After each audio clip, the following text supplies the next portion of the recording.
Evet arkadaşlar, bu da bütün annelere gelsin. Anam anam, canım anam, ben sensiz yar dayanamam.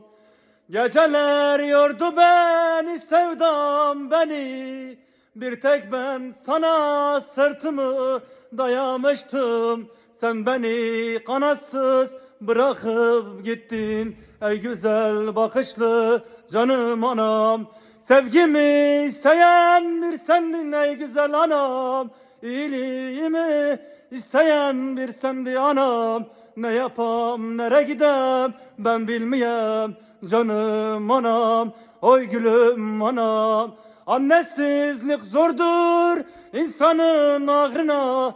Gider yar anneler cennettir yana. Gözlerin beni unutmadı mı? Ben sensiz dayanamam. Bütün annesizlere gelsin.